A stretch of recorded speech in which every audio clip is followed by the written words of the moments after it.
The Florida Panthers had just clinched their second straight Stanley Cup when Aleksander Barkov raised the trophy above his head. There were fireworks, cameras, interviews, and celebration everywhere. But Barkov, the first Finland-born captain to lift the cup, gave only a brief smile, answered questions quietly, and slipped back into the background. No loud declarations, no extended speeches, just a leader who had done exactly what he set out to do. That scene perfectly captured who he is. For a decade, Barkov has been the heartbeat of a franchise that once lived in obscurity, yet he remains strangely absent from many conversations about the NHL's very best. The real question we're asking is simple: how good is Aleksander Barkov actually? Rodriguez coming the other way. Evan Rodriguez throws it to Barkov.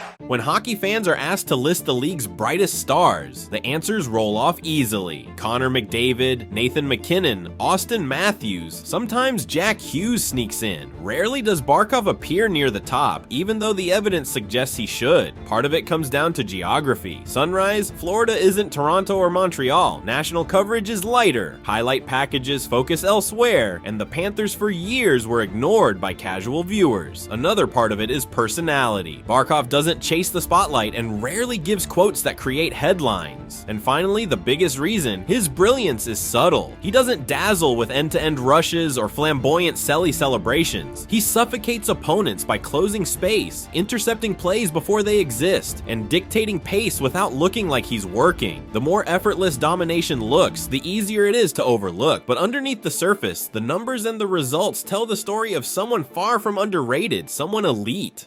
Aleksander Alexandrovich Barkov was born in Tampere, Finland, to a Russian father who had finished his playing career there. His childhood was a mixture of Finnish stoicism and Russian hockey passion, which together created a player obsessed with craft rather than flash. By 16, he was the youngest regular in Finland's Liiga in decades, facing grown men while his classmates were still taking exams. Scouts began whispering about the kid with X-ray eyes, who always seemed to know where the puck was going. In 2013, the Florida Panthers used the second overall pick to draft him, shocking some who expected Seth Jones or Jonathan Drouin. The cameras caught only a polite nod from Barkov, not a triumphant smile. That calm demeanor was there from the start, and it never left. His rookie season showed hints of slick hands and deceptive skating, but what stood out more was how quickly he adapted to responsibility. While other teenagers were still learning how to survive in the league, Barkov was already being trusted to kill penalties and line up against veterans. Early in his career, Barkov was sometimes criticized for fading as seasons wore on. The schedule was heavy, the travel relentless, but instead of complaining, he studied. He dug into video, adjusted his training, and gradually reshaped himself into one of the most complete forwards of his generation. Under Joel Quenneville, his two-way instincts sharpened, and by the time Paul Maurice arrived in 2022, Barkov was ready to run an entire system. Maurice gave him every role imaginable: power play bumper, penalty kill anchor, defensive zone specialist, last-minute face-off weapon. The results speak for themselves. He has now won the Selke Trophy 3 times, including in 2024 and 2025, joining the short list of forwards who can truly be called defensive masters. Yet while his defensive game is what gets headlines from voters, it's not as if his offense disappeared. In 2024 to 25, he still produced 71 points in 67 games, a point-per-game clip while constantly starting shifts in his own zone and drawing the hardest matchups the league had to offer. Few stars are asked to do so much, and fewer still thrive under that weight. Barkov thrives. The Panthers' rise from punchline to powerhouse is forever tied to Barkov's playoff performances. In 2023, the team shocked the league as an 8th seed, storming through Boston and Toronto before falling in the final. It was supposed to be a fluke. Instead, it was the beginning. In 2024, Florida came back and won it all. In 2025, they repeated, beating Edmonton in 6 games. Barkov was in the middle of everything. Over the 2025 postseason, he put up 17 points in 17 games.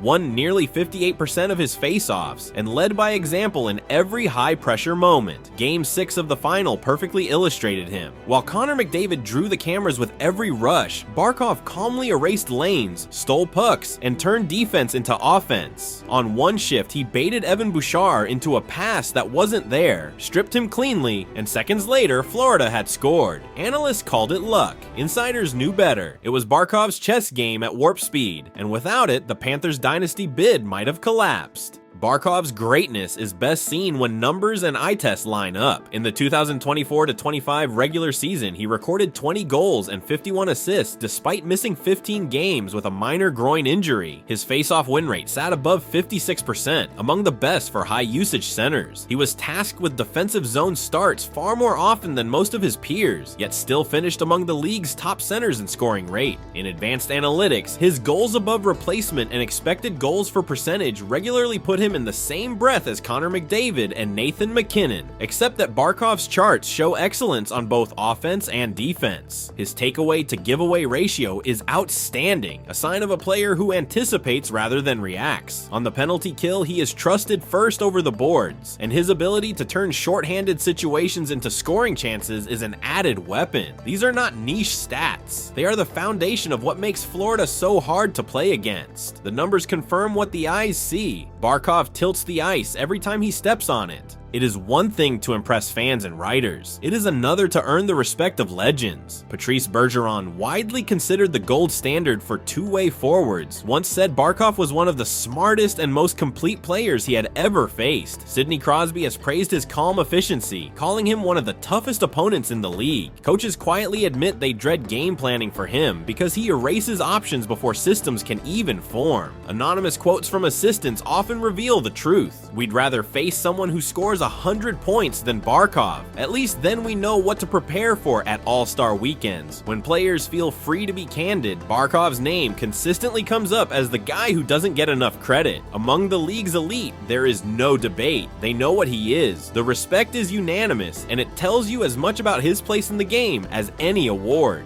When the conversation turns to the league's top centers, McDavid's speed, McKinnon's power, and Matthews' shot, but none of them carry the two-way responsibilities that Barkov shoulders nightly. Offensively, his production holds steady even while playing the hardest minutes. He is not chasing points in garbage time. He is producing when games are tightest. Defensively, the comparison isn't even close. While Matthews and Hughes may dabble in shutdown roles, none are leaned on like Barkov, who routinely neutralizes other teams' top lines. And when it comes to playoff performance, the contrast grows even sharper. Several of those stars have struggled to carry teams deep in the postseason, while Barkov has led Florida to 3 straight Stanley Cup finals. Winning 2 of them, he has proven not only that he belongs in the conversation, but that the conversation itself is incomplete without him. In terms of completeness, reliability, and winning impact, Barkov changes the entire tone of the debate. The Florida Panthers, before Barkov's captaincy, were a franchise drifting without direction. Sparse crowds, middling seasons, no identity. When Barkov was named captain in 2018, everything began to shift. He did not change the culture with speeches or drama. He did it by showing up every day, outworking everyone, and demanding the same. Inside the locker room, his influence is everywhere. Veterans respect him, young players follow him, and teammates from Matthew Tkachuk to Anton Lundell talk openly about how his example sets the standard. Even flashy personalities like Tkachuk have admitted to being surprised by how Barkov commands a room without raising his voice. General manager Bill Zito and head coach Paul Maurice both describe Barkov as the foundation their system is built on. The lineup reflects it too. Wingers like Sam Reinhart and Carter Verhaeghe thrive off the space he creates. The defense, anchored by Aaron Ekblad and Gustav Forsling, benefits from the security his line brings. And in net, Sergei Bobrovsky has backstopped the team with Barkov's defensive wall in front of him. Florida has gone from afterthought to feared contender, and the captain is the reason.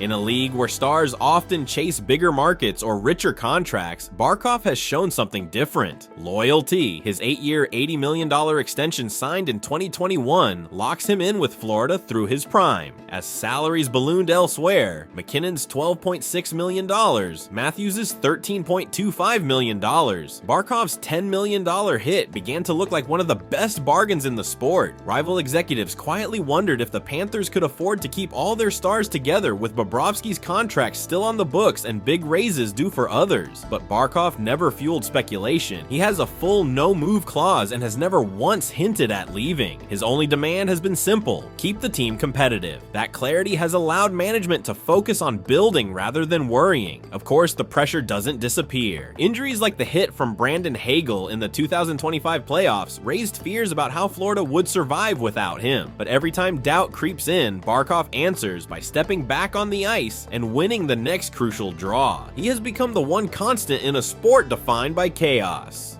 So what does Barkov truly represent? He is proof that greatness doesn't always need to be loud. His efficiency is unmatched. He wastes nothing. His versatility makes him indispensable, whether on the power play, the penalty kill, or the final minute of a one-goal game. His leadership is subtle but absolute, felt in the way his teammates prepare, in the way rookies learn, in the way the organization now expects to win. He already has 2 Stanley Cups, 3 Selke trophies, and the King Clancy Trophy, becoming the first player ever to win leadership and defensive honors in the same week. He has turned the Florida Panthers into a team that is no longer overlooked but feared, and he has done it all without demanding attention. As he turns 30, the question shifts from whether he is elite to how long he can extend his prime. History suggests players like Pavel Datsyuk and Patrice Bergeron were still dominating well past that age. If Barkov follows that arc, his legacy could grow even larger.